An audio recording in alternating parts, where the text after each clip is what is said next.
Imagine going to a farmer's market to grab vegetables and coming back with a dog that scares everyone with just one look. He's silent, calm, and stares deep into your soul. People avoid him, even fear him. But what if that dog wasn't just any dog? What if he had a past too strange to believe? The truth behind this quiet animal will leave you shocked.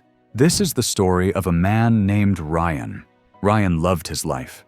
He had a beautiful wife named Sophia, 2 cute sons, and a steady job. It seemed like he had everything he ever wished for.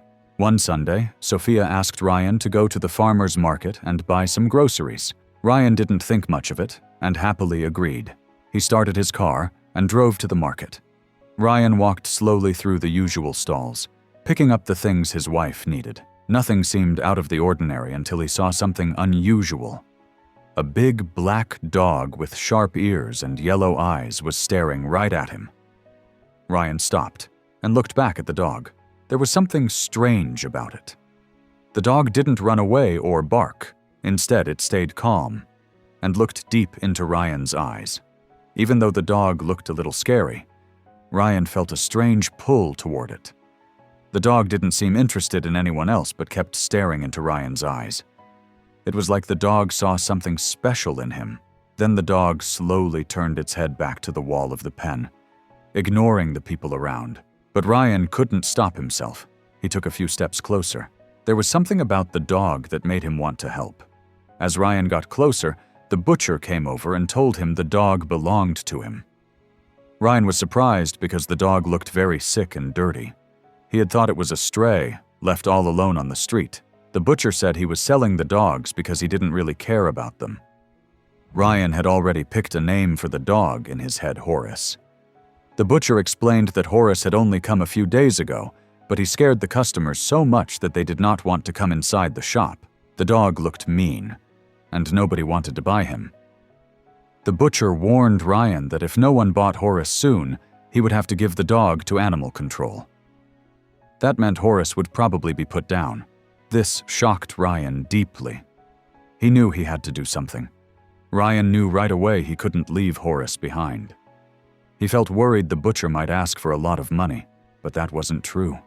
The man just wanted to get rid of the dog quickly. Ryan felt both fear and hope.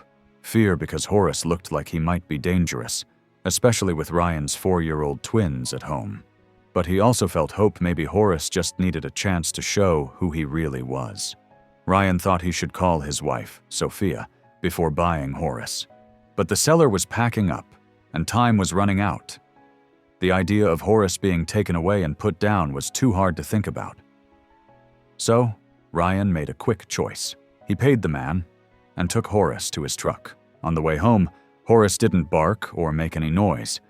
He just looked quietly out the window. Ryan had never seen a dog so calm.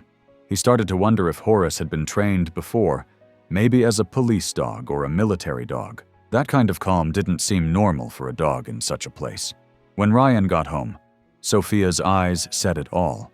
She was angry, but before she could say anything, their twins, Melvin and Marty, ran to the door and saw Horace first. The boys were so excited they thought they had the coolest dog ever. Sophia's anger didn't go away, but it softened a little. Sophia asked Ryan why he brought home a strange dog. Without even asking her, Ryan told her everything: how the butcher didn't care about the dog, how no one wanted him, and how Horace could have been put down. Sophia didn't say anything at first. She looked at Horace and said she liked him, but she was scared. The dog was big, and their twins were small and loud. Ryan promised her he would always watch the kids when they were near Horace. Sophia was still a bit angry, but for the sake of her sons, she said, "Okay." Horace quickly proved he was different. No matter how loud Melvin and Marty were, he stayed calm. He didn't growl or bark.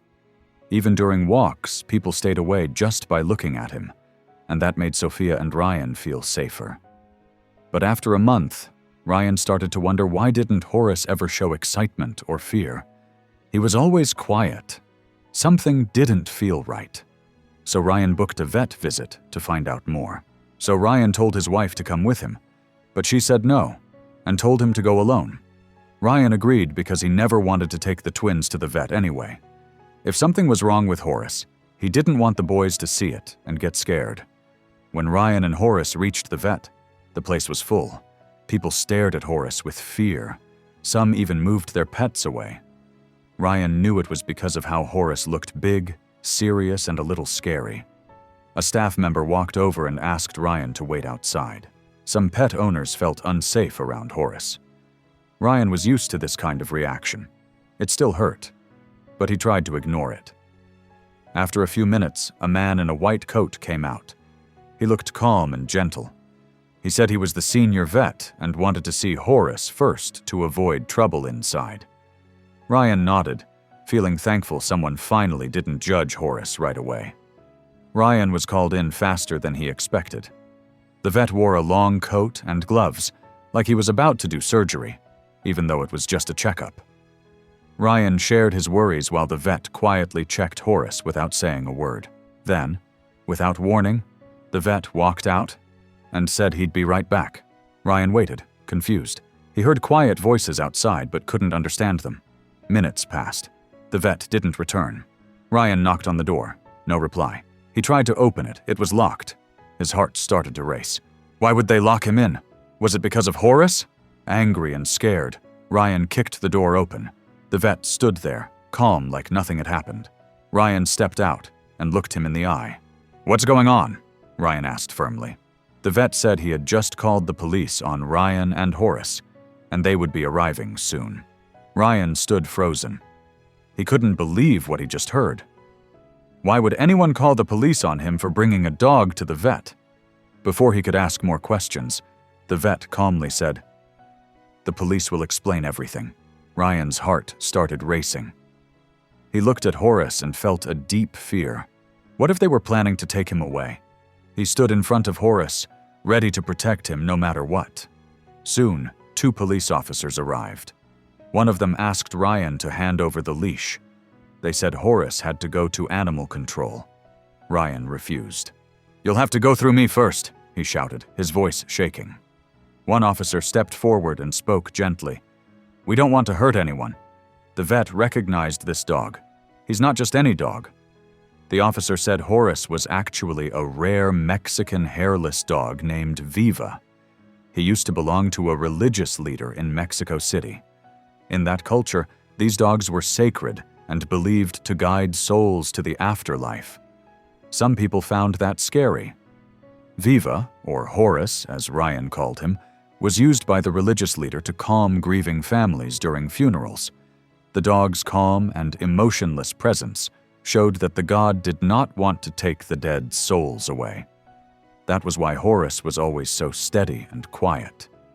A few months earlier, Viva had been stolen by people who didn't believe in the religion. Everyone thought the dog had been put down, but somehow he ended up with the shady man at the farmer's market who sold him to Ryan. Ryan was shocked, but understood why he had to return Viva. It was painful to say goodbye, but he knew it was the right thing to do. In the end, Ryan handed Viva back to the religious leader. The man was wealthy and rewarded Ryan well for returning his dog. Ryan's family got a new dog after that, this time with proper papers and everyone's approval. Ryan learned a lot from Horace. Sometimes things look scary, but they have stories deeper than we expect. And sometimes, doing the right thing means letting go, even when it's hard.